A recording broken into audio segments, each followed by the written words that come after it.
Bon visionnage. Kobalade est originaire d'Essonne, à Évry plus précisément. Il réside au Parc aux Lièvres et a vécu avec une famille nombreuse, 10 frères et sœurs. Le Congolais a commencé à rapper à l'âge de 15 ans. Il a formé un groupe avec Shotas et Kaflo, qu'ils l'ont nommé Seven Binks. Ils ont alors par la suite décidé de sortir des séries de freestyle en solo.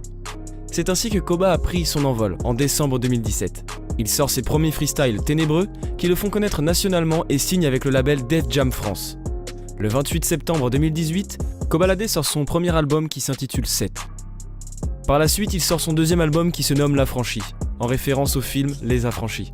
C'est un gros projet qui comporte 15 pistes dont des featuring avec Niska, Maes et Nino. Mais d'où vient le nom Kobalade ?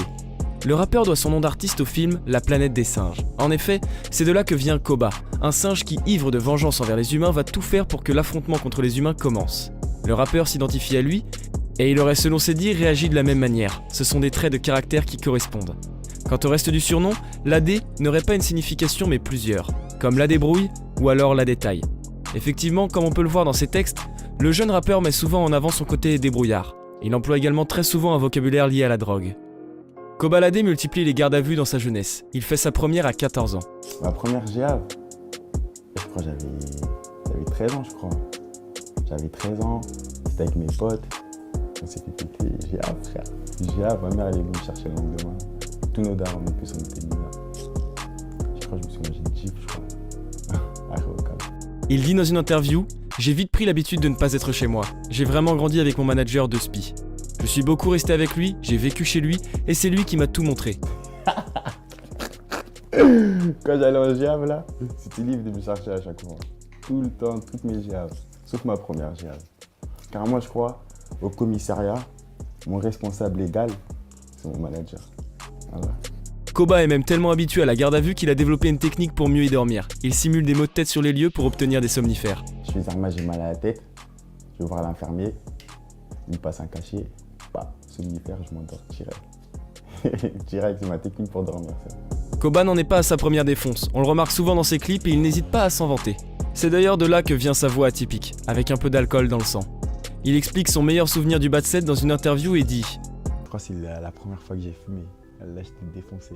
J'avais 13 ans, je crois. J'ai commencé tôt, moi. Au collège, je roulais déjà des gros gens, sa mère. Étonnant venant de la part du rappeur puisqu'il a décidé aujourd'hui d'arrêter totalement sa consommation de stupéfiants. Il répond dans une interview à la question « Est-ce que tu t'es drogué ? Non, j'ai arrêté, je ne fume plus. » Kobalade trouvait autrefois son inspiration dans l'alcool et la drogue. C'est ainsi qu'il a trouvé son timbre de voix. C'est grâce à sa série de freestyle ténébreux qu'il s'est fait connaître. Pour sa gestuelle et son flow, il s'inspire énormément de Chief Keef et ne le cache pas. Il prétend également ne dire que la réalité dans ses textes. Ne pas mentir, tel est son secret. C'est d'ailleurs pour ça qu'il ne prévoit aucun son love, a-t-il dit dans l'une de ses interviews. Pour l'écriture de son album L'Affranchi, il répond dans une interview. On s'est retrouvé dans une maison pour écrire, en 10 jours c'était plié. Moi j'écoute une prod, si cela me parle, je pose, sinon on change. Tout est intuitif, je n'écris presque pas en avance. Kobalade versus Zola. Tout part d'un tweet lorsqu'un internaute demande à Koba si le feat mystère est Zola. Il répond tout froidement, jamais de la vie, ce qui éveille les soupçons au sein de la communauté. Certains s'attendent à un nouveau Caris versus Booba. Zola avait donc à son tour envoyé une pique dans l'un de ses freestyles. Cependant, les artistes ont tous les deux fait taire les rumeurs via les réseaux sociaux Snapchat et Twitter.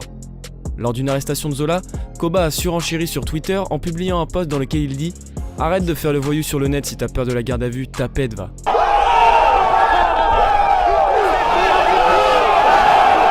La possibilité d'un clash entre les deux rappeurs n'est pas impossible, mais une partie du public préférerait voir un feat. Cependant, il y a une mauvaise nouvelle.